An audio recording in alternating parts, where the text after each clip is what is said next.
Als nächster Redner vom Nein-Komitee aus der Westschweiz, Charlie Pasch. Bonjour tout le monde! Aujourd'hui, on est là pour manifester! Bravo à vous tous d'être venus aujourd'hui à Berne pour cette manifestation autorisée! Nous sommes les personnes solidaires, nous sommes ceux qui défendent les plus faibles. Nous préférons les actions humaines aux actions boursières. Pour rappel, le droit de manifester pacifiquement, même sans autorisation, est un droit protégé par la Convention européenne des droits de l'homme, un droit confirmé par la Cour européenne des droits de l'homme. En février 2021, Ignacio Cassis a appelé les autorités bélarusses à autoriser les manifestations pacifiques et à faire preuve de retenue. On aurait aimé qu'Ignacio Cassis rappelle ces mêmes règles, ici même, à Berne, lors des manifestations pacifiques que la police a durement réprimées.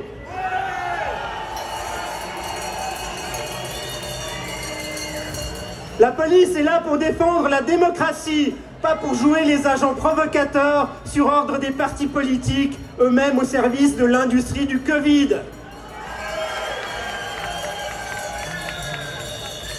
Nous savons tous ici que la révision de la loi Covid sur laquelle nous allons voter le 28 novembre discrimine de manière intolérable des personnes en bonne santé qui font usage du droit qui leur est donné en Suisse de pouvoir déterminer par elles-mêmes si une mesure médicale est nécessaire et acceptable.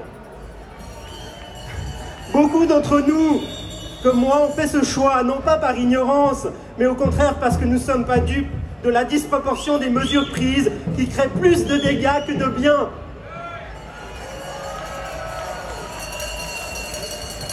Les amis de l'industrie du Covid ont tout fait pour marginaliser toute voix mettant leurs affaires en lumière. Ils nous ont fait passer pour des gens peu éduqués, pour des extrémistes. J'ai un message à leur transmettre aujourd'hui. C'est tout le contraire. Les gens qui pensent que vous exagérez sont partout dans la société. Nous vivons à vos côtés, nous travaillons avec vous, nous vous soignons et vous devez composer avec nous pour mettre fin à cette crise que vous maintenez artificiellement.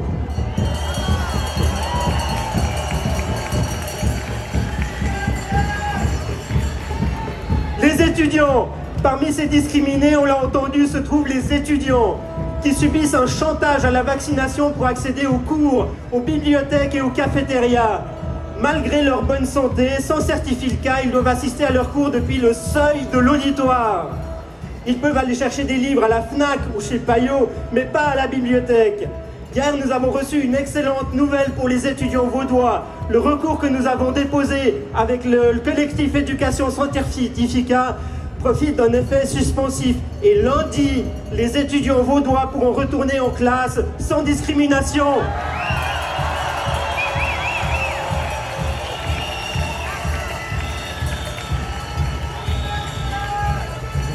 Liberté!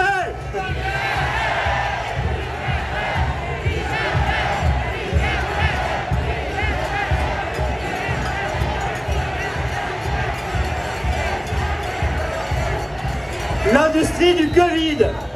Personne ne peut ignorer l'influence colossale et quasi cartellaire de l'industrie pharmaceutique en Suisse. Source stratégique de profit, de PIB, d'emplois et de recettes fiscales. Ce sont presque 200 millions de francs suisses par an que ce secteur économique donne à nos universités et aux organismes fêtiers médicaux. Cet argent participe à influencer les prises de position des experts qui participent à la task force ou passent régulièrement dans les médias. Cette influence capitale dans la gestion de la crise du Covid n'est que trop peu médiatisée. Est-ce qu'il y a des journalistes aujourd'hui sur cette place fédérale? Oui ou non? Eh bien, sachez que le message que je vous envoie, c'est à chaque fois que vous invitez quelqu'un sur un plateau, vérifiez ses conflits d'intérêts. Parfois, il faut même aller voir dans le portefeuille d'action de ces experts pour comprendre leur position scientifique.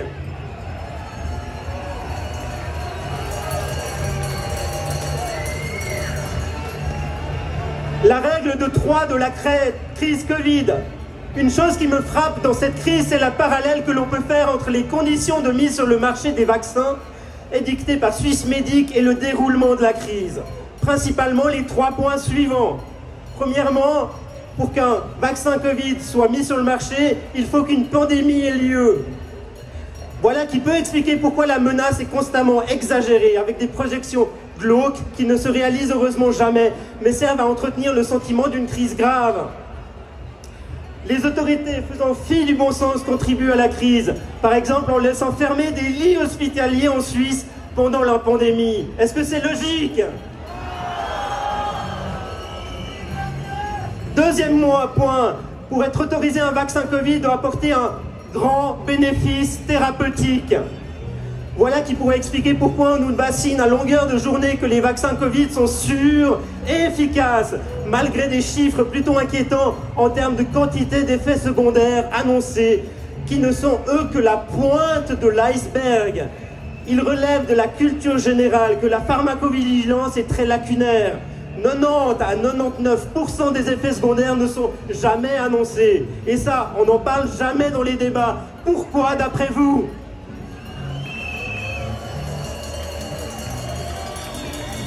La troisième condition de mise sur le marché est qu'il n'existe aucun autre médicament comparable ou équivalent. Voilà qui pourrait expliquer pourquoi tous les traitements bon marché et peu risqués ont subi systématiquement des campagnes organisées de dénigrement. Idem pour les médecins qui les ont utilisés avec succès pour soigner leurs patients en Suisse. On dira que l'industrie du Covid et ses amis ne veulent pas de solution bon marché qui mettrait fin immédiatement à leur pandémie chérie, source de profit facile.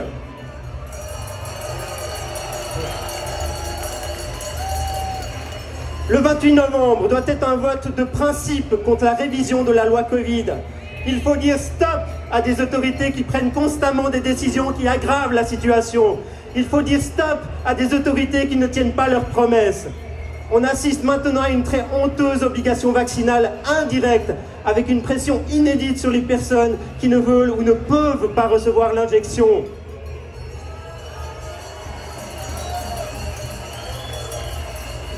Tenez-vous bien, la Commission nationale d'éthique pour la médecine humaine, qui est un organe de la Confédération, a estimé dans une prise de position fin août que la vaccination obligatoire, même indirecte, n'est pas justifiée. Mais est-ce que Alain Berset est au courant de ça ou pas? Or, l'industrie du Covid et ses complices font tout l'inverse. Et surtout aussi le 28 novembre, n'oubliez pas, petit aparté, il y a cette votation sur l'indépendance des juges pour qu'il y ait une vraie séparation des pouvoirs en Suisse et que les juges ne doivent pas être liés à un parti politique pour exercer leur travail. Les solutions et la conclusion, je vous laisse après ça. Pour conclure, voici 2 outils pour mettre fin au cercle vicieux dans lequel nous nous trouvons. Extrait d'une animation que je vous conseille vivement de regarder qui s'appelle « Le meurtre de l'esprit ».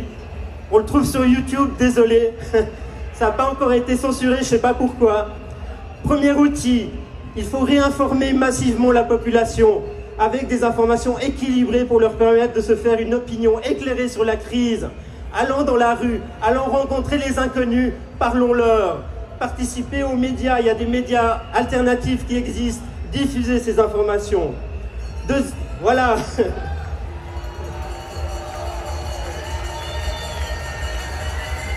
Deuxième outil, tiré de la résistance de Václav Havel en Tchécoslovaquie, créons des espaces de vie parallèles pour s'affranchir de cette tyrannie qui fait qu'aujourd'hui en Suisse, des gens comme vous et moi sont discriminés parce qu'ils résistent à une violation crasse de leur intégrité physique et psychique. Liberté! Liberté!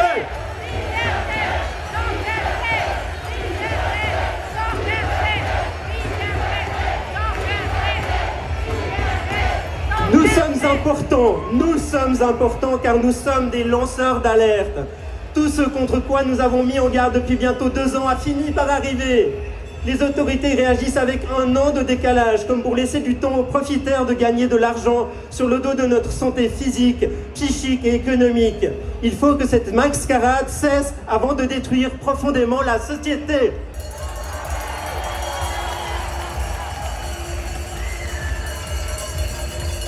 Nous sommes les personnes solidaires. Nous sommes ceux qui défendent les plus faibles. Merci à vous d'être venus aujourd'hui. Donnons tout pour un non à la loi Covid en novembre. Vous êtes formidables. Continuons comme ça. Liberté!